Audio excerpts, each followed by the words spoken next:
नमस्कार, यो news 24 television news 8 मा स्वागत छ। नेकपा माओवादी केन्द्रका अध्यक्ष पुष्पकमल दाहाल प्रचण्ड नेतृत्वको वर्तमान सरकारले 3 महिनाको अन्तरालमा दोस्रो पटक सरकारको साझा न्यूनतम कार्यक्रम प्रस्तुत गरियो। यसपटकको साझा न्यूनतम कार्यक्रममा समावेश भएका अधिकांश बुदाहरू कार्यक्रम कम नीति र अवधारणा बढी भन्न मिल्ने प्रकृतिका छन्। सत्ता गठबन्धनमा कुनै विवादै बिना साझा न्यूनतम कार्यक्रम तयार भएका समाचारहरू सार्वजनिक भएका थिए। आर्थिक वर्ष सकिने लाग्दा सरकारले सार्वजनिक गरेको न्यूनतम साझा कार्यक्रम अगाडि राखेर सरकारले सोही बमोजिम आफ्ना कामहरू अघि बढाउन कानुनी र व्यावहारिक रूपले कति सहज होला यो पनि विचारणीय पक्ष छ। अर्थमन्त्री डाक्टर प्रकाश शरण महतले नयाँ आर्थिक वर्षका लागि बजेट लेख्ने समूह गठन गरिसकेका छन्। अब अहिलेको न्यूनतम साझा कार्यक्रम हेरेर बजेट तयार हुन्छ कि बजेट आएपछि अर्को साझा न्यूनतम कार्यक्रम फेरि आउँछ वा बजेट र न्यूनतम कार्यक्रम बीच तालमेल नै नमिल्ने अवस्था आउने हो त? संयुक्त सरकारको प्राथमिकता र साझा न्यूनतम कार्यक्रम बिहिबार सार्वजनिक भयो। शुक्रबारसम्म आइपुग्दा यो मामिला चर्चाको विषयसम्म पनि बनेन, किनभने न्यूनतम साझा कार्यक्रमले कसैको पनि ध्यान तान्नै सकेन। न्यूनतम साझा कार्यक्रम सार्वजनिक हुनु र नहुनु बीचको भेद पत्ता लाग्न सकेन। यसर्थ सरकारको यो काम फगत एक औपचारिकतामा मात्रै सीमित रहन पुग्यो। सरकारले पुस 25 मा पनि न्यूनतम साझा कार्यक्रम सार्वजनिक गरिसकेको थियो। यो दृष्टिले अर्को न्यूनतम साझा कार्यक्रम नल्याउँदा पनि हुन्थ्यो कि? कार्यक्रममा यो गर्ने त्यो गर्ने यसो गरिने उसो गरिने जस्ता शब्दहरू बढी लेखिएको छ, तर ती काम गर्ने चाहिँ कसरी त्यो उल्लेख गरिएको छैन। औपचारिकतामा ऊर्जा खर्चिनुको सट्टा सरकारले परिणाम दिने काममा ध्यान दिनु पर्ला कि? अब न्यूज 8 का हेडलाइन्स। रासपाबाट उपचुनावमा उम्मेद्वार बनेका स्वर्णिम वाग्ले माथि कांग्रेस नेताहरूको आक्रोश। कांग्रेसमा मन्त्री सरहको सुविधा नपाएको भन्दै वाग्लेको तुस, नेता शेखर कोइरालाले लगाए अवसरवादीको आरोप।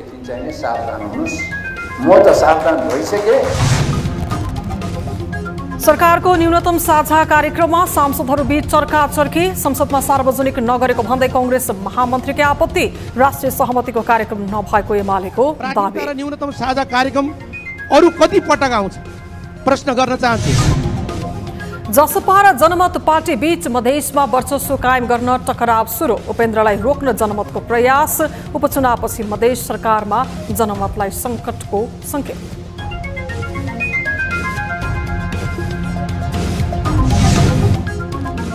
फ्रेन्ड्स क्लबलाई हराउँदै मनाङ शहीद स्मारक ए डिभिजन लिगको शीर्ष स्थानमा। मनाङद्वारा फ्रेन्ड्स 2-0 ले पराजित। जाउला खेल र खुमलटार 2-2 गोलको बराबरी खेल्दै बाढे अङ्क।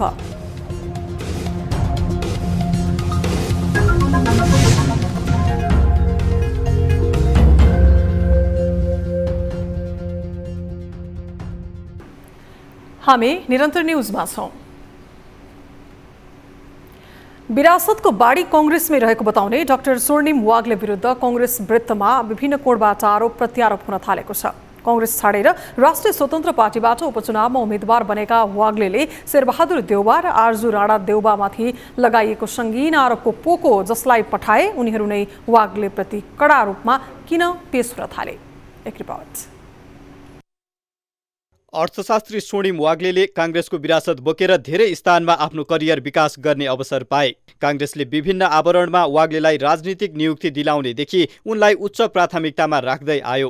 अझ कतिसम्म भने कांग्रेस महामन्त्री गगन थापाले त सार्वजनिक रूपमै वाग्लेलाई आफ्नो क्षेत्रबाट उम्मेद्वार बनाएर आफू तराई मधेस झर्न तयार रहेको समेत बताए। शेखर गगन समूहको आशीर्वाद पाएका वाग्ले कुनै समय देउवाको प्रथम रोजाइमा पर्ने व्यक्ति थिए। देउवाले नै राष्ट्रिय योजना आयोगमा सदस्य हुँदै उपाध्यक्षको हैसियत दिलाएको कांग्रेस वृत्तमा चर्चा हुने गरेको छ। काङ्ग्रेसले वाग्लेलाई कति गुण लगायो र वाग्लेले काङ्ग्रेसलाई कति गुण लगाए त्यो उनीहरूले नै जान्ने विषय भए पनि वाग्लेलाई काङ्ग्रेसले उच्च प्राथमिकतामा राखेको विषय भने लुक्न सकेको देखिन्न। घोषणापत्र मस्यौदा समितिदेखि विभिन्न स्थानमा प्राथमिकता दिएको काङ्ग्रेससँग उनी किन बिच्किए त? यसको जवाफ स्वयं वाग्ले आफैले दिएका छन्। सम्मान्यज्यूलाई त म सहयोग गरिहाल्छु, कुन मोडालिटीमा सहयोग गरौँ भन्दाखेरि सल्लाहकार बस्नु पर्यो भन्नुभयो। त्यसपछि हुन्छ म बस्छु, तपाईँले बोलाउनु भएको इत्यादिमा म आइहाल्छु, तर यो चाहिँ अवैतनिक होस् भनेर मैले राखेँ माग। राज्यलाई भार पनि नपर्ने र आफू त्यहाँ चाहिँ अरू अन्य कामहरू पनि गर्न सकिने र किन राष्ट्रपति भवनमा फुल टाइम काम त होइन, जागिर होइन, सेवा सुविधा केही पनि लिन्न। त्यसको लागि के गर्छु म केही गर्छु र हजुरलाई सहयोग गर्छु म। हजुरले यति भनिसकेपछि राष्ट्रपति भवनका प्रबन्धहरूमा गाँसिन पर्यो। यो सम्मान्यज्यूको आफ्नै शब्द हो, मैले गएर बार्गेनिङ गरे हो, मैले गएर मागे हो, होइन। वाग्लेले आफू राष्ट्रपतिको सल्लाहकार बस्ने र त्यसमा मन्त्री सरहको सुविधा माग गरे। तलब नलिने शर्तमा यस्तो र्याङ्किङ मागेका वाग्लेले यो पाउन सकेनन्। मन्त्री सरहको सुविधा नपाएको झोक र देउवा आर्जुमाथि तुस पोख्दै रासोपा पुगेका वाग्लेप्रति काङ्ग्रेस महामन्त्री गगन थापाले कडा प्रतिवादमा उत्रिन थालेका छन्। यति वर्ष विदेशमा बसेर यो गरेर आएको, मैले यतिको जागिर छोडेर आएको भन्नु पनि मलाई भन्न मन लाग्छ। मैले त जागिर नखाएको, तिमीले त खाएर छोडेर आएको। मलाई त भन्न मन लाग्छ, तिमी त जागिर खाएको, घर बनाएको, पेन्सन पकाएको अनि आएको। थापाले जागिरे जीवन बिताएका वाग्लेले काङ्ग्रेसलाई सराप्ने अधिकार नभएको बताउँदै आएका छन्। यसरी नै डाक्टर शेखर कोइरालाले पनि वाग्लेप्रति कटाक्ष गरेका छन्। अवसरवादीहरूबाट जोगिनुपर्ने बताएका शेखरले वाग्लेको नाम नलिए पनि यो टिप्पणी उनीप्रति नै थियो भन्ने बुझ्न कठिन छैन। श्रमिकहरूका आवाज उठाउँछौँ भन्ने कुरा तपाईँहरूको भानमा राख्न चाहन्छु, तर सावधान है। एउटा कुरा, अवसरवादीहरूदेखि चाहिँ नै सावधान हुनुहोस्। म त सावधान भइसकेँ, तपाईँहरू पनि सावधान हुनुहोस्। पछिल्लो समय काङ्ग्रेस नेता कार्यकर्ताले वाग्लेप्रति आक्रोश पोखिरहेका छन्, तर वाग्लेले काङ्ग्रेस परित्याग गर्ने बेला देउवा र आर्जुमाथि आरोप लगाउँदै पहिलो सन्देश नै शेखर गगनलाई पठाएको बताइन्छ। वाग्लेले यति नजिकका व्यक्ति सम्झेर सन्देश प्रवाह गरे पनि यिनै नजिकका व्यक्तिहरूले वाग्लेप्रति किन कटाक्षमाथि कटाक्ष गर्न थाले? आम चासो बढ्दो क्रममा छ। न्युज 24 टेलिभिजनका लागि राजनीतिक ब्युरो। सरकारले दोस्रो पटक सार्वजनिक गरेको न्यूनतम साझा कार्यक्रमका बारेमा प्रतिनिधि सभाको शुक्रबारको बैठकमा पक्ष विपक्षमा टीका टिप्पणी भएको छ। संसद नै जारी रहेका बेला उक्त कार्यक्रम संसद बाहिरबाट सार्वजनिक गरिएकोमा केही सांसदहरूले आपत्ति नै जनाए। माओवादी, कांग्रेस लगायत सत्तासीन दलहरूले सरकारको कार्यक्रमको बचाउ गर्दा प्रतिपक्षी सांसदहरूले भने कमी कमजोरी औल्याएका थिए।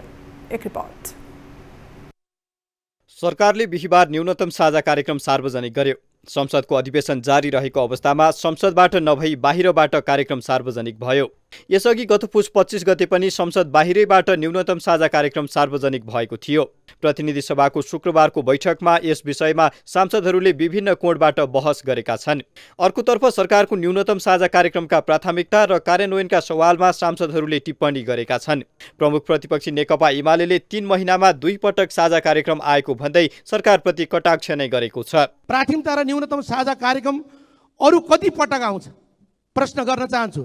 संसद चल्नु छ, तर बाहिरबाट आउनु यो दुःखद छ। संसदीय प्रणालीलाई कमजोर बनाउने काम भएको छ, ध्यानकर्षण होस्। न्यूनतम साझा कार्यक्रमलाई गठबन्धनका सबै दलहरूले गम्भीरताका साथ लिनुपर्ने नेपाली काङ्ग्रेसको धारणा छ। न्यूनतम साझा कार्यक्रमलाई सकारात्मक रूपमा लिएको तर निर्देशन र घोषणामा मात्र आधारित रहेर सुशासन र समृद्धि नआउने भन्दै काङ्ग्रेस महामन्त्रीले प्रधानमन्त्री प्रचण्डको ध्यानाकर्षण गराएका छन्।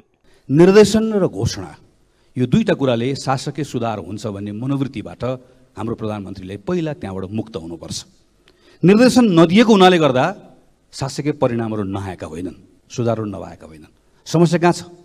त्यो समस्याको चुरोमा पुगिन, समस्याको गाँठोमा पुगिएन भने निर्देशनहरू फेरि एकपटक अलपत्र मात्रै हुन्छन् र कुनै बेला गएर फेरि मैले दिएका निर्देशनहरू मलाई स्मरण गराउनुहोस् भनेर निर्देशन सम्झाउनु पर्ने अवस्था आउँछ। सरकारलाई विश्वासको मत दिएको राष्ट्रिय स्वतन्त्र पार्टीले भने यो कार्यक्रमप्रति असन्तुष्टि जनाएको छ। बलात्कार जन्य घटनाको छिटो छिनोफानो बिजनेस इन्क्युबेसन सेन्टरहरू खोल्ने विषयहरू पहिले अटाए पनि अहिले नअटाएकोमा रासोपाले आपत्ति जनाएको छ। सरकारको यो व्यवहारले रासोपाप्रति सरकारको दृष्टिकोण के हो भन्दै प्रश्न समेत रासोपाले उठाएको छ। अस्ति न्यूनतम साझा कार्यक्रममा अटिएको कुरा अहिले किन अट्दैन?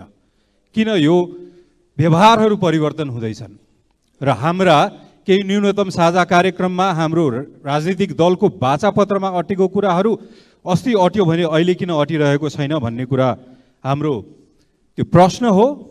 यहाँ कुनै हामीप्रतिको व्यवहार, सोच र हाम्रो जुन अस्तित्व छ, राजनीतिक अस्तित्व, त्यो प्रतिको सोच र व्यवहार परिवर्तन हुँदैछ भने हामी त्यसमा पनि स्पष्टता चाहन्छौँ। सरकारको न्यूनतम साझा कार्यक्रमको बचाउ गर्नेमा माओवादी केन्द्रका सांसदहरू मात्र देखिएका छन्। माओवादी केन्द्रका सांसद देवेन्द्र पौडेलले सरकारले संविधान, गणतन्त्र, संघीयता र लोकतन्त्रको रक्षा गर्ने, द्वन्द्वकालीन न्यायलाई टुङ्गोमा पुर्याउनेदेखि जनताका मुद्दा र सेवा प्रवाहका विषय समेटेर कार्यक्रम तयार भएको भन्दै सकारात्मकता प्रकट गरे। म त्यो कार्यक्रमलाई शुभ सङ्केतको रूपमा, सकारात्मक सङ्केतको रूपमा मैले महसुस गरेको छु। त्यसभित्र सङ्क्रमणकालीन न्याय टुङ्गाउने, सुशासनको प्रत्याभूति दिनको निम्ति सरकारको तर्फबाट पहल गर्ने, आर्थिक अवस्था जुन स्थितिमा छ त्यसलाई सुधार गर्नुको निम्ति पहल गर्ने, आवश्यक न्यूनतम परेका तत्काल जरुरी भएका कानुनहरू ल्याउने र सङ्घीय लोकतान्त्रिक गणतन्त्रलाई संस्थागत गर्ने जस्ता विषयहरू उल्लेख भएको मैले पाएको छु। सरकारका कार्यक्रम र प्राथमिकतामा सत्तापक्षका सांसदले बचाउ गर्ने र प्रतिपक्षका सांसदले विरोध गर्ने स्वाभाविक प्रक्रिया हो। उक्त कार्यक्रम कार्यान्वयनका लागि सरकारलाई निरन्तर सहयोग र खबरदारी गर्नु प्रत्येक सांसदको जिम्मेवारी हो। तसर्थ संसदमा विरोधका लागि मात्र विरोध वा समर्थनका लागि मात्र समर्थन नभएर जिम्मेवारी बोध गर्नु आवश्यक देखिन्छ। न्युज 24 टेलिभिजनका लागि टिभी जर्नलिस्ट सुजन चालिसे, काठमाडौँ। नेकपा एमालेका सांसद रघुजी पन्तले सरकारले ल्याएको न्यूनतम साझा कार्यक्रम राष्ट्रिय सहमतिको नभएको टिप्पणी गरेका छन्। शुक्रबार प्रतिनिधि सभा बैठकपछि सञ्चारकर्मीहरूसँग कुराकानी गर्दै सांसद पन्तले सरकारले प्रस्तुत गरेको न्यूनतम साझा कार्यक्रम सत्तारूढ 10 दलको मात्रै भएको बताएका हुन्।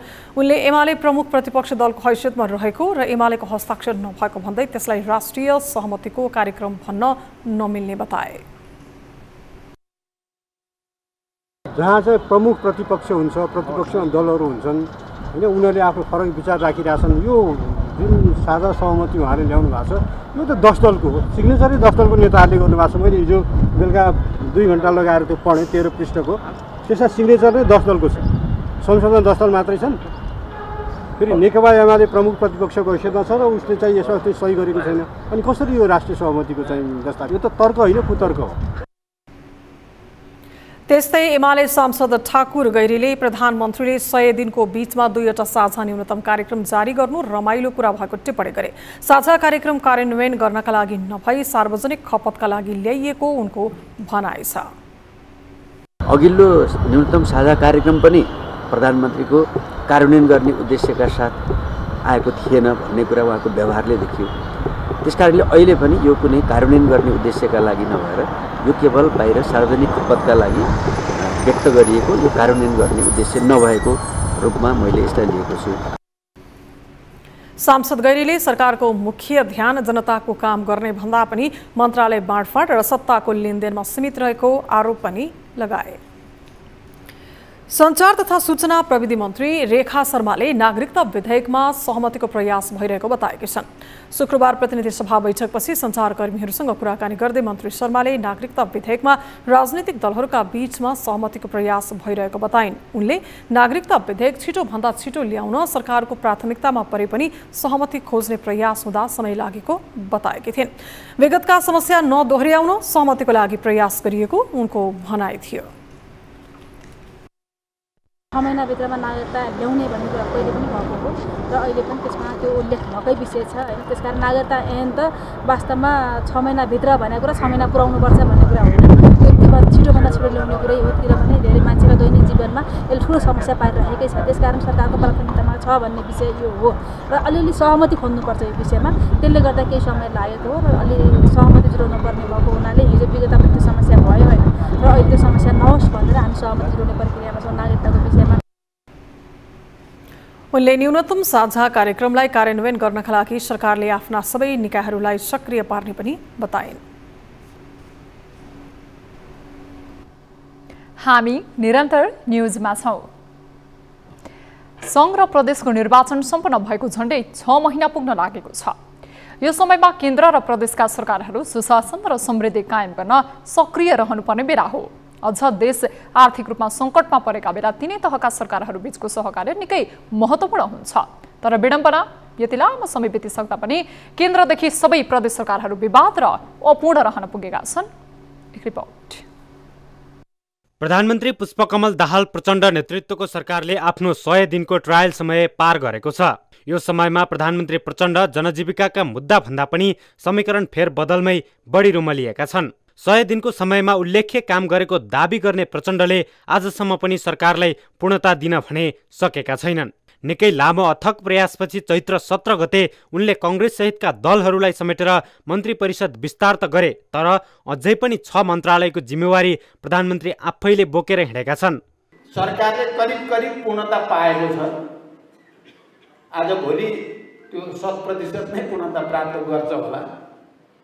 अनि हाम्रो सम्पूर्ण ध्यान अब सरकारको नीति कार्यक्रम र बजेट बनाउनेमा केन्द्रित हुनेछ। केन्द्रमा फेरिएको राजनीतिक समीकरणको बाछिटा प्रदेश सरकारहरूमा पनि देखिएको छ। दोस्रो कार्यकालको 100 दिन व्यतीत गरिसकेका सबै प्रदेश सरकारहरू अहिलेसम्म अपुरै छन्। नेकपा एमालेका हिक्मत कुमार कार्कीले नेतृत्व गरिरहेको कोशी प्रदेशमा अझै 2 मन्त्रालय नेतृत्वविहीन छन्। यस प्रदेशमा केन्द्रको समीकरण अनुसार माओवादी र जसपाले समर्थन फिर्ता लिए सरकार ढल्ने र मध्यावधिको सम्भावना पनि उत्तिकै छ। जनता समाजवादी पार्टीले नेतृत्व गरिरहेको मधेस प्रदेश सरकार पनि अन्यलमा छ। जनमत र जसपाले आलो पालो सरकारको नेतृत्व गर्ने सहमति भएको मधेसमा यति बेला नेतृत्वको लागि दाउपेच चलिरहेको छ। एमालेले नेतृत्व गरिरहेको गण्डकी र लुम्बिनीमा माओवादी लगायतका दलहरूले समर्थन फिर्ता लिएपछि सरकार नै अल्पमतमा छन्। हाल माओवादीले नेतृत्व गरिरहेको बागमती प्रदेशमा गठबन्धन दलहरू बीच नेतृत्व र भागभण्डाको विषय पेचिलो भन्दा सरकारले पूर्णता पाउन सकिरहेको छैन। यता दोस्रो पटक विश्वासको मत दिँदा एमालेको पनि समर्थन पाएको माओवादी नेतृत्वको कर्णाली सरकार केन्द्रको आदेश कुरेर बसेको छ। पहिलो 5 वर्ष कार्यकालमा एउटै मुख्यमन्त्रीले सम्हालेको सुदूरपश्चिम प्रदेशमा सुरुमा एमालेको नेतृत्व रहेको यस प्रदेशमा यति बेला कांग्रेसले नेतृत्व गरिरहेको छ। मुख्यमन्त्री सहित 7 वटा मन्त्रालय रहेको सुदूरपश्चिममा हाल 4 वटा मन्त्रालय नेतृत्वविहीन अवस्थामा छन्। नेपालको संविधानले प्रदेश सरकारहरूलाई स्वायत्त अधिकार प्रदान गरेको छ, तर दलहरूको केन्द्रीकृत मानसिकताले प्रदेश सरकारहरू कमजोर त बने नै पछिल्लो समय प्रदेशको औचित्य माथि नै प्रश्न बलियो बन्दै गएको छ। न्युज 24 टेलिभिजनका लागि टिभी जर्नलिस्ट शीतल रिजाल, काठमाडौँ। मधेस केन्द्रित दलहरू जनता समाजवादी पार्टी र जनमत पार्टी बीच कडा प्रतिस्पर्धा सुरु भएको छ। गएको निर्वाचनबाट उदाएको जनमत पार्टी र मधेस आन्दोलनबाट उदाएको जसपा बीच मधेसमा आफ्नो वर्चस्व कायम गर्ने सवालमा टक्राव हुन थालेको छ। उपराष्ट्रपतिको निर्वाचनबाट सतहमा देखिएको टक्राव उपचुनावसम्म आइपुग्दा निषेधको स्तरमै गएको देखिन्छ। एक रिपोर्ट। गएको चुनावमा जसपा अध्यक्ष उपेन्द्र यादव जनमत पार्टीका अध्यक्ष सीके राउतसँग पराजित भए। सीकेसँग पराजित भएपछि उपेन्द्र आफू संसद छिर्ने दाउमा पार्टीमा धेरै किसिमका कामहरू गरे। सिनियरलाई वास्ता नगर्नेदेखि आफ्नो राजनीतिक सुरक्षित गर्न कनिष्ठलाई संसदीय दलको नेता नै बनाए। यी विषय उनको पार्टीको आन्तरिक मामला भए पनि यसको प्रभाव सरकारमा सहभागी हुने बेला देखिन पुग्यो। जनमत पार्टी 1 मन्त्रालय सहित पुष्पकमल दाहाल प्रचण्ड नेतृत्वको सरकारमा सहभागी भयो भने जसपा असन्तुष्टि जनाउँदै सरकारमै गएन। गठबन्धन फेरिएपछि भने जनमत सरकारबाट बाहिरिएको छ, जसपा सरकारमा सहभागी भएको छ। उपराष्ट्रपति आफ्नो पार्टीले पाउनुपर्ने मुख्य माग राखेका उपेन्द्र राम सहाय प्रसाद यादवलाई उपराष्ट्रपति बनाएसँगै 12/2 को उपचुनावमा उम्मेद्वार बनेका छन्। संसदीय राजनीतिबाट टाढा रहे राजनीतिमा धेरै कुरा सकिने ठानेका उपेन्द्रको योजनालाई धक्का दिन जनमतले माओवादी केन्द्रबाट गएको चुनावमा झिनो मतले पराजित भएका शिवचन्द्र कुशवाहालाई उम्मेद्वार बनाएका छन्। उपेन्द्रलाई रोक्न 12 मा कुशवाहा उम्मेद्वार बनेका छन्। जसपा र जनमत बीचको विवाद यतिमै रोकिने भने देखिन्न। मध्य प्रदेशमा जसपाले सरकारको नेतृत्व गरिरहेको छ। जनमत र जसपाले आलोपालो सरकारको नेतृत्व गर्ने सहमति अब केही समयपछि नै उल्लङ्घन हुने सम्भावना देखिन्छ। जसपाले जनमतलाई मधेस सरकारबाट निकाल्ने चेतावनी दिँदै आएको छ भने जनमतले केन्द्रीय गठबन्धन अनुसार सरकारमा बसेको दावी गर्दै आएको छ। उपचुनावपछि मध्य प्रदेशमा धेरै कुरा प्रष्ट हुने देखिन्छ। यसैको प्रखाइमा कांग्रेस सत्ताको दाउ कुर्दै बसेको छ। मध्य प्रदेशमा शक्तिको हिसाबले पनि केही मात्रै तलमाथि रहेका जसपा र जनमतले 12/2 को उपचुनावलाई शक्ति परीक्षणको मानकका रूपमा लिएका छन्। जनमत जसरी उपेन्द्र र जसपालाई रोक्ने रणनीतिमा लागेको छ, त्यसरी नै जसपा केन्द्रीय गठबन्धनबाट समेत जनमतलाई एक्ल्याउने रणनीतिमा देखिन्छ। यसैको पछिल्लो उदाहरण सरकारले जसपालाई च्याप्दै जानु र जनमतलाई वास्ता नगर्नुले नै प्रश्न पार्छ। लामो समय राजनीति झेलेका उपेन्द्र र उदायको केही समयमै टक्कर दिन तम्सिएका सेके बीचको राजनीतिक यात्रा कस्तो होला त्यो भने भविष्यले नै देखाउनेछ। न्युज 24 टेलिभिजनका लागि राजनीतिक ब्युरो। नेपाल कम्युनिस्ट पार्टी क्रान्तिकारी माओवादी र नेपाल कम्युनिस्ट पार्टी बहुमतका बीचमा पार्टी एकता गर्ने निर्णय भएको छ। शुक्रबार नेकपा क्रान्तिकारी माओवादी र नेकपा बहुमतले संयुक्त रूपमा पत्रकार सम्मेलन गर्दै दुई पार्टीका बीचमा एकता गर्ने निर्णय भएको जानकारी दिइएको हो। पार्टी एकताको आधारहरू मार्क्सवाद, लेनिनवाद, माओवादको मार्ग निर्देशक सिद्धान्त, नयाँ जनवादी क्रान्तिको आम कार्यक्रम, वैज्ञानिक समाजवादको आधारभूत कार्यक्रम रहेको जनाइएको छ। त्यस्तै क्रान्तिमा बल प्रयोगको अनिवार्य भूमिका, जनवादी केन्द्रीयताको संगठन सञ्चालन पद्धति, वर्तमान राज्य सत्ता तथा संसदीय व्यवस्थाको अन्त्य लगायत पार्टी एकताका आधारहरू रहेको नेकपा क्रान्तिकारी माओवादीका महासचिव मोहन वैद्यले जानकारी दिएका छन्। उनले पार्टी एकतासँगै नयाँ क्रान्तिको सुरुवात गर्ने बताए। महान राजनीतिक क्रान्तिप्रतिको प्रतिबद्धता र जनवादी केन्द्रीयताका आधारमा संसद सञ्चालन भनेर संक्षिप्तमा मुदागत रूपमा जुन विषयहरू प्रस्तुत गरिएका छन् हामी त्यसै अनुसार अगाडि बढ्नेछौँ। हामीले नयाँ दस्तावेजहरू यसै आधारमा एकीकृत दस्तावेजहरू हामीले तयार पार्नेछौँ। नेकपा बहुमतका संयोजक धर्मेन्द्र वास्तुलाले नेपालमा संसदीय व्यवस्था अन्त्य गरी वैज्ञानिक समाजवादी व्यवस्था स्थापनाका लागि आफूहरू एकताबद्ध हुन लागेको बताएका छन्। क्रान्तिकारी शक्तिहरूलाई एकताबद्ध गर्न र नेपालमा जुन संसदीय व्यवस्था जसको कारणले अहिले देश आक्रान्त बनेको छ, नेपाली जनता प्रताडित छन् र देशले एउटा वैकल्पिक राजनैतिक प्रणालीको माग गरेको छ, राजनीतिक व्यवस्थाको माग गरेको छ। त्यो राजनीतिक व्यवस्था भनेको निश्चित रूपमा नयाँ जनवाद, वैज्ञानिक समाजवाद बाहेक अर्को हुन सक्दैन। गत वैशाखमा स्थानीय तहको निर्वाचनका बेला निर्वाचनमा भाग लिने कि नलिने भन्ने विषयमा विवाद हुँदा वास्तुलासम्म विप्लव नेतृत्वको नेकपाबाट अलग भई नेकपा बहुमत भएको थियो। दुई पार्टी एकताको घोषणा भने मे 1 मा अन्तर्राष्ट्रिय मजदुर दिवसको दिन गरिने जानकारी गराइएको छ।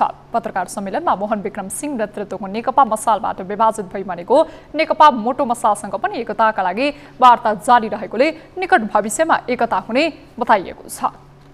न्युजहरू अझै बाँकी नै छन्, अब पालो ब्रेकको।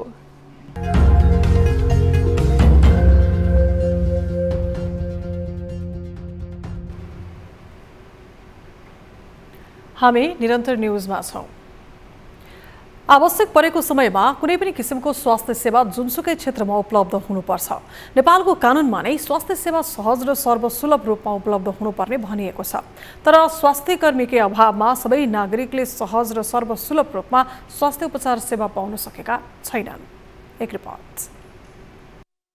जनस्वास्थ्य ऐन 2075 को दफा 3 मा प्रत्येक नागरिकलाई गुणस्तरीय स्वास्थ्य सेवा सहज र सर्वसुलभ रूपमा प्राप्त गर्ने अधिकारको व्यवस्था गरिएको छ, जसमा गुणस्तरीय स्वास्थ्य सेवा सहज ढङ्गले सर्वसुलभ रूपमा आम नागरिकले पाउनुपर्ने हो। तर विडम्बना, नेपालमा विशेषज्ञ स्वास्थ्य कर्मीको अभावका कारण गुणस्तरीय स्वास्थ्य सेवा त परको कुरा, आवश्यक परेको समयमा स्वास्थ्य कर्मी नै भेटाउन मुस्किल छ। नेपाल मेडिकल काउन्सिलमा दर्ता भएका मध्ये करिब 1/3 विशेषज्ञ चिकित्सक छन्। तर अझै केही शहरी क्षेत्र बाहेक देशका धेरै स्थानमा विशेषज्ञ चिकित्सकहरू उपलब्ध हुन सकेको देखिँदैन। स्वास्थ्य सेवा सबै ठाउँमा पुर्याउन पहल कदमी चालिए पनि अहिले पनि सबै नागरिकले सर्वसुलभ रूपमा स्वास्थ्य सेवा पाउन नसकेको स्वास्थ्य मन्त्रालयको स्वीकारोक्ति छ। यिनै विविध काम गरिरहे तापनि, धेरै सफलताहरू हासिल गरे पनि स्वास्थ्य क्षेत्र अझै पनि पहुँचका हिसाबले, अझै पनि गुणस्तरका हिसाबले, अझै पनि सुधारका हिसाबले धेरै कामहरू गर्न बाँकी छ। यहाँहरूले उठाउनु भएको विशेष गरी गाउँ-गाउँमा अथवा पालिकामा स्वास्थ्यको पहुँच किन सुधार भएन, कस्तो छ भन्ने हिसाबमा हामीले काम गरिरहेको, विशेष गरी नेपालको संविधानले चाहिँ आधारभूत स्वास्थ्य सेवा निशुल्क प्रदान गर्ने र कसैलाई पनि आकस्मिक स्वास्थ्य सेवाबाट वञ्चित गरिँदैन। नेपाल मेडिकल काउन्सिलका अनुसार गत पुसको अन्तिम सम्ममा नेपालमा विशेषज्ञ चिकित्सकको संख्या 10,080 जना पुगेको छ। काउन्सिलमा त्यस अवधिसम्म कुल 32,218 जना चिकित्सक दर्ता भएकामा त्यसमध्ये करिब 1/3 विशेषज्ञ चिकित्सक छन्। विशेषज्ञ चिकित्सक मध्ये 7,110 जना पुरुष र 2,970 जना महिला छन्। त्यस्तै नेपालमा दर्ता भएका विशेषज्ञ चिकित्सकमा इन्टर्नल मेडिसिनतर्फ सबैभन्दा धेरै 1,088 जना रहेको काउन्सिलको विवरणमा छ। त्यस्तै प्रसुति तथा स्त्रीरोग विशेषज्ञ 994, जेनरल शल्यचिकित्सक 947, अर्थोपेडिक 805, बालरोग विशेषज्ञ 781 र रेडियोलोजी तथा इमेजिङ विशेषज्ञ 663 जना रहेका छन्। नेपालमा अहिले दर्ता भएका चिकित्सकको संख्या हेर्ने हो भने त्यो अपर्याप्त होइन, तर त्यसको व्यवस्थापन पक्ष फितलो हुँदा भने सबै स्थानमा स्वास्थ्य कर्मीको अभाव देखिएको यसका जानकारहरू बताउँछन्। टिमले दिनुपर्ने अथवा ट्रेन भएको नर्सहरू छैन भनेदेखि गाह्रो हुन्छ नि। त्यो हिसाबले हामीले सबै कुरा हुँदै पनि व्यवस्थापनमा कमी कमजोरीले गर्दाखेरि र यो स्वास्थ्य कर्मीहरूमा अलिकति उत्प्रेरणाको कम ले गर्दाखेरि पनि त्यो वितरण र उनीहरूको रिटेन्सन जुन भनिन्छ उनीहरूलाई दिगो रूपमा त्यो स्वास्थ्य संस्थामा राखिराख्नलाई चुनौती भएको हो। सङ्ख्याको हिसाब चाहिँ त्यति छैन। अहिले सङ्ख्या राम्रो छ। बजारमा डाक्टरहरू काम नपाएर यतिकै बसिरहेका छ, धेरै छन्। स्वास्थ्य सेवामा देखिएको जनशक्ति अभावलाई कम गर्ने हो भने पनि केही हदसम्म स्वास्थ्य सेवा प्रभावकारी बनाउन सकिन्छ, जसका लागि विशेषज्ञ चिकित्सक तथा विशिष्टीकृत सेवामा दक्ष भएका जनशक्तिलाई ग्रामीण तथा आवश्यकता बढी भएका क्षेत्रमा पठाउनु आवश्यक छ। साथै दरबन्दी अभावका कारण रिक्त पदमा पदपूर्ति गर्ने तथा स्वास्थ्य कर्मीलाई प्रोत्साहनका लागि उचित कार्ययोजना बनाएर जाने हो भने नेपालको स्वास्थ्य सेवालाई केही सुधारको बाटोमा लैजान सकिने विश्वास गरिएको छ। न्युज 24 टेलिभिजनका लागि क्यामेरामा प्रभात थापाका साथमा टिभी जर्नलिस्ट त्रिगुणा भट्टराई बस्नेतको रिपोर्ट। नेपाली सेनाको साइबर स्पेसमा हमला गर्ने कार्यमा संलग्न रहेको आरोपमा प्रहरीले एकजनालाई पक्राउ गरेको छ। सेनाको साइबर स्पेसमा हमला गरेको आरोपमा प्रहरीले स्याङ्जाको वालिङ नगरपालिका वडा नम्बर 10 घर भई हाल कास्कीको पोखरा महानगरपालिका वडा नम्बर 16 बाटुले चौर बस्ने सागर छकालाई पक्राउ गरेको हो। साइबर स्पेसमा अनाधिकृत पहुँच पुर्याउने उद्देश्यले विभिन्न समयमा साइबर हमला भएको पाइएपछि सेनाले नेपाल प्रहरीको साइबर ब्युरोलाई पत्रचार गरेको थियो। सोही अनुसार साइबर हमलाको अनुसन्धान, प्राविधिक विश्लेषण तथा ह्युमन इन्टेलिजेन्सका आधारमा 21 वर्षीय ठकालको संलग्नता खुलेको थियो। लगतै साइबर ब्युरोले बिहिबार बाटुले चौरबाट पक्राउ गरेको हो। ब्युरोका सूचना अधिकारी पशुपति कुमार रायले उनीमाथि विद्युतीय कारोबार ऐन 2063 अपराध अन्तर्गतको कसुरमा काठमाडौँ जिल्ला अदालतबाट 7 दिनको म्याद लिई आवश्यक अनुसन्धान भइरहेको बताएका छन्।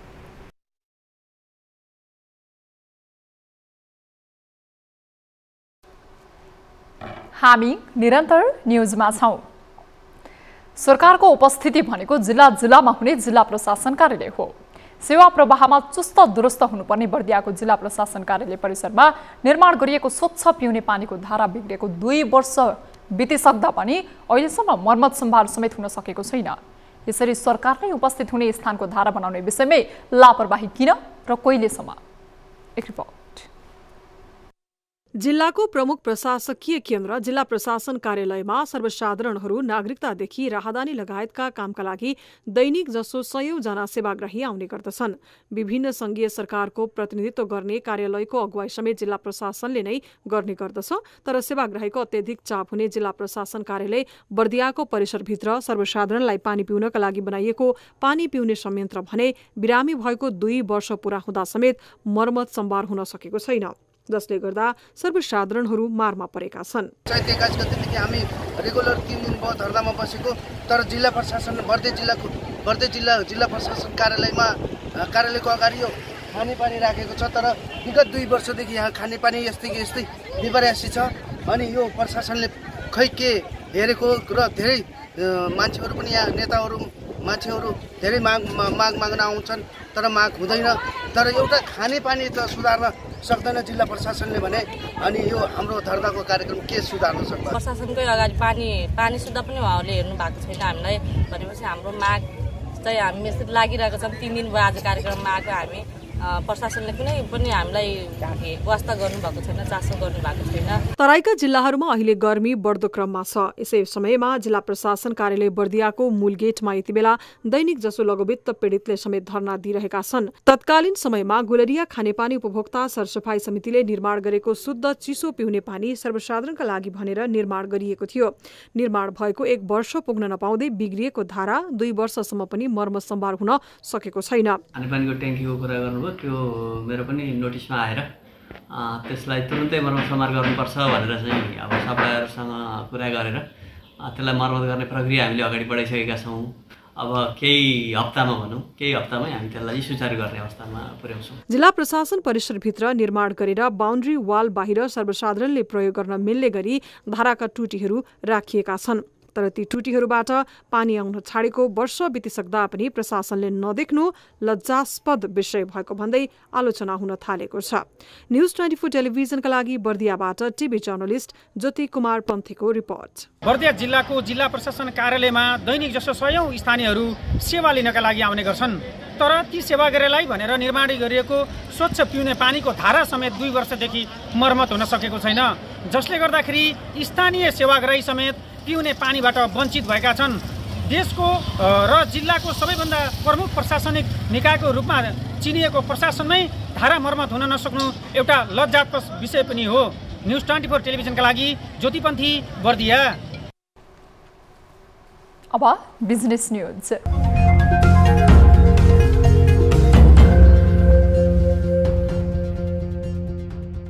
आउँदै गरेको नयाँ वर्ष 2080 को अवसरमा एनसेल प्रेजेन्ट्स पर्पलका 16औं दरबार मार्ग सडक महोत्सव आयोजना हुने भएको छ। काठमाडौँको दरबार मार्गमा नेपाली उत्पादन हाम्रो शान, सभ्यता र संस्कृति जोगाउनु हाम्रो काम भन्ने नाराका साथ महोत्सवको आयोजना गर्न लागि हो। नेपाल उद्योग वाणिज्य महासंघ, दरबार मार्ग विकास बोर्ड र restaurant and bar association Nepal रेबानले एनसेलसँगको सहकार्यमा हुने महोत्सवले आन्तरिक पर्यटनलाई प्रवर्धन गर्नुको साथै देशको पर्यटन विकासमा टेवा पुर्याउने तथा नेपाली उत्पादन, परिकार, संस्कृतिको प्रवर्धन हुने आयोजकको दाबी छ। महोत्सवमा भिन्न शारीरिक क्षमता भएका तथा महिला उद्यमीहरूले उत्पादन गरेका हस्तकलाका उत्पादित वस्तुहरू प्रदर्शनीमा राखिने भएका छन्। उद्योग वाणिज्य तथा आपूर्ति मन्त्री रमेश रिजालले विज्ञापन क्षेत्रको दायरा बढाउनु पर्नेमा जोड दिएका छन्। शुक्रबार काठमाडौँमा राष्ट्रिय विज्ञापन संघ नेपालको प्रारम्भिक साधारण सभामा बोल्दै मन्त्री रिजालले विज्ञापन व्यवसायीहरू दायराभन्दा बाहिर रहेको भन्दै सबै व्यवसायी दायरामा आउनुपर्ने बताए। मन्त्री रिजालले विज्ञापन व्यवसायलाई व्यवस्थित बनाउनका लागि सरकारले राष्ट्रिय नीति ल्याउने बताएका छन्। मन्त्री रिजालले नेपालमा अन्तर्राष्ट्रिय स्तरबाट सामानहरू बेच्ने गरे पनि विज्ञापनमा भने आउन नसकेको भन्दै कानुनी दायरामा ल्याउनु आवश्यक रहेको बताएका छन्।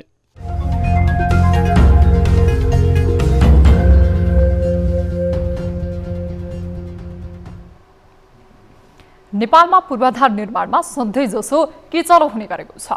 समयमा निर्माण सम्पन्न नहुने, निर्माण भएका पूर्वाधार गुणस्तरीय नहुने र हतारमा उद्घाटन गर्ने चलन सामान्य जस्तै बन्न पुगेको छ। तर यसै बेला सरकारले साझा न्यूनतम कार्यक्रम अन्तर्गत 5 वर्षसम्म बिग्रे भत्केको संरचना मर्मत सम्भार निर्माण कम्पनीले नै गर्नुपर्ने नीति अख्तियार गरेको छ। जस्तै निर्माण व्यवसायीहरू पारदर्शी हुने अपेक्षा गरिएको छ। एक रिपोर्ट। नेपालको आर्थिक विकासको चर्चामा सबैभन्दा पहिला भौतिक पूर्वाधार केन्द्रमा पर्ने क्षेत्र हो। यसको कारण पूर्वाधार निर्माण जनताका इच्छा सपना सम्बोधन गर्ने माध्यम मात्रै नभएर मुलुकको आर्थिक सामाजिक रूपान्तरणसँग जोडिने प्रमुख विषय भएर पनि हो। तर निर्माण कम्पनीहरूले समयमा निर्माण सम्पन्न नगर्ने र हतारमा उद्घाटन गर्ने जस्ता कार्य सामान्य बनाएका छन्। तर यसै बेला सरकारले निर्माण कम्पनीहरूलाई पारदर्शी बनाउने लक्ष्य लिएको छ। बिहिबार मात्रै सार्वजनिक भएको न्यूनतम साझा कार्यक्रममा सरकारले भौतिक पूर्वाधारको दिगो र गुणस्तरीय विकासका लागि भन्दै पूर्वाधार आयोजना निर्माण सम्पन्न भएको 5 वर्षसम्म बिग्रे भत्केमा सम्बन्धित ठेकेदारलाई जिम्मेवार बनाउने नीति लिने भएको छ। भौतिक पूर्वाधारको दिगो एवं गुणस्तरीय विकास निर्माण गर्ने, समयमै निर्माण सम्पन्न गर्ने, 5 वर्षसम्म बिग्रे भत्केको मर्मत सम्भार निर्माण कम्पनीले नै गर्नुपर्ने व्यवस्था गर्ने। सामाजिक आर्थिक पूर्वाधारका विषय र यसको केन्द्रमा सधैँ नै शिक्षा, स्वास्थ्य, सडक, रेल, विमानस्थल, जलमार्ग, भवन, विद्युत, टेलिफोन, खानेपानी, ढल, सिँचाइ लगायतका भौतिक पूर्वाधार हुन्छन् र त्यसको लागि बजेट विनियोजन पनि आकर्षक हुन्छ। तर भुक्तानीमा भने ढिलाइ हुने गरेको छ। तथापि निर्माण व्यवसायी महासंघले भने सरकारले 5 वर्षसम्म टिक्ने नीति ल्याउनु पर्ने दावी गरेको छ। यद्यपि सरकारको नीति स्वागत योग्य भएको महासंघको भनाइ छ। त्यो योजना चाहिँ 5 वर्ष टिक्ने खालको योजना बन्नु पर्यो, त्यो अनुसारको डिजाइन ड्रइङहरू बन्नु पर्यो र त्यसको आवश्यकता पूर्ति गर्ने खालको योजनाहरू हुनु पर्यो। लामो समयदेखि पूर्वाधार निर्माणका ठूलादेखि साना आयोजनाहरूमा विविध कारण देखाउँदै अनियमितता हुने गरेको छ। त्यसो त राष्ट्रिय गौरवका आयोजनाहरू पनि समयमा सम्पन्न हुन सकेका छैनन्। न्यूज 24 टेलिभिजनका लागि क्यामेरामा महेश्वर केसीका साथमा टिभी जर्नलिस्ट सुस्मिता बानियाको रिपोर्ट। न्यूजहरू अझै बाँकी नै छन्, अब पालो ब्रेकको।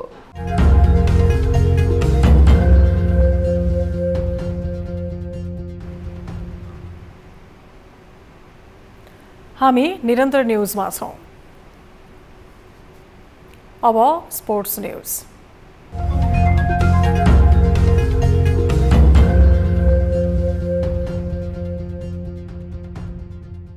फ्रेन्ड्स क्लबलाई पराजित गर्दै मनाङ मर्स्याङदी फुटबल क्लब राजधानीमा जारी शहीद स्मारक डिभिजन लीगको शीर्ष स्थानमा उक्लिएको छ। च्यासल मैदानमा शुक्रबारको खेलमा मनाङले फ्रेन्ड्स क्लबलाई 2-0 गोल अन्तरले पराजित गरेको हो। फ्रेन्ड्सलाई पराजित गरेसँगै समान अङ्क भएको जाब्ला खेललाई अङ्क तालिकामा गोल अन्तरले पछि पार्दै मनाङ तालिकाको शीर्ष स्थानमा उक्लिएको हो। खेलको 34औं मिनेटमा विदेशी खेलाडी कोफी टिमोथी कुदोले गोल गर्दै मनाङलाई सुरुवाती अग्रता दिलाएका थिए। त्यसपछि खेलको 52औं मिनेटमा कोफीले व्यक्तिगत दोस्रो गोल गर्दै मनाङलाई 2-0 को जित दिलाए। यससँगै मनाङको अपराजित यात्रा कायमै रहेको छ। मनाङले 6 खेल खेल्दा 4 जित र 2 बराबरी खेलेको छ। मनाङले 6 खेलमा 14 अङ्क जोडेको छ। उता अङ्क सुम्पिएको फ्रेन्ड्स 4 अङ्क जोडेर 12औं स्थानमा छ। लीग अन्तर्गत शुक्रबार नै इन्फा मुख्यालयमा भएको खेलमा जाब्लाखेल युथ क्लब र खोमलटार युथ क्लबले 2-2 गोलको बराबरी खेल्दै अङ्क बाँडेका छन्। बराबरी खेल्दै दुवैले 1-1 अङ्क बाँडेका हुन्। यस बराबरीसँगै जाब्लाखेलले 7 खेलमा 14 अङ्क जोडेको छ। जाब्लाखेल दोस्रो स्थानमा रहेको छ। यस्तै खोमलटार 7 खेलमा 7 अङ्क जोडेर 9औं स्थानमा छ। हामी निरन्तर न्यूजमा छौं। अब वेदर अपडेट।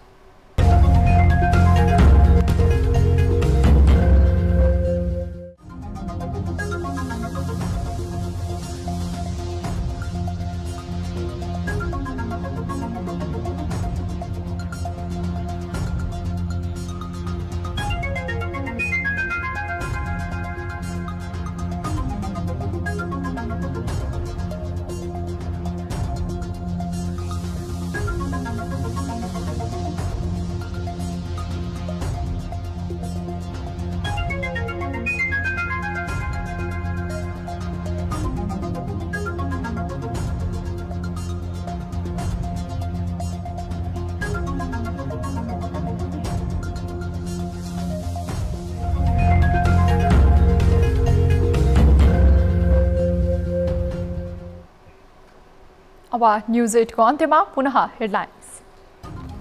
रासपाबाट उपचुनावमा उम्मेद्वार बनेका स्वर्णिम वाग्लेमाथि कांग्रेस नेताहरूको आक्रोश। कांग्रेसमा मन्त्री सरहको सुविधा नपाएको भन्दै वाग्लेको दोष। नेता शेखर कोइरालाले लगाए अवसरवादीको आरोप। सरकारको न्यूनतम साझा कार्यक्रममा सांसदहरूबीच चर्काचर्की। संसदमा सार्वजनिक नगरेको भन्दै कांग्रेस महामन्त्रीकै आपत्ति। राष्ट्रिय सहमतिको कार्यक्रम नभएको एमालेको दाबी। प्राथमिकता र न्यूनतम साझा कार्यक्रम अरु कति पटक आउँछ प्रश्न गर्न चाहन्छु। जसपा र जनमत पार्टी बीच मधेसमा वर्चस्व कायम गर्न टकराव सुरु। उपेन्द्रलाई रोक्न जनमतको प्रयास। उपचुनावपछि मधेस सरकारमा जनमतलाई संकटको संकेत।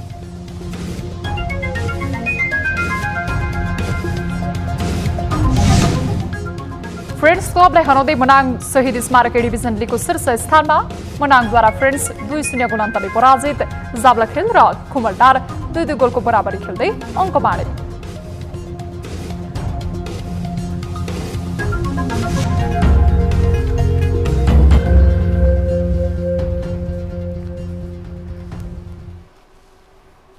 न्यूज 8 अहिलेलाई यति नै। जाँदा जाँदै ताली र गालीका लागि हामीले सोधेको प्रश्न। राष्ट्रिय गानमा सय थुङ्गाभन्दा अगाडि बस्ने धुन हटाउन नेकपा एमालेका अध्यक्ष केपी शर्मा ओलीले गरेको आग्रह सरकारले स्वीकार गर्छ भन्नेले तालीमा र गर्दैन भन्नेले गालीमा। हाम्रो पात्रको एप्लिकेसनमा गई भोट गर्न सक्नुहुनेछ।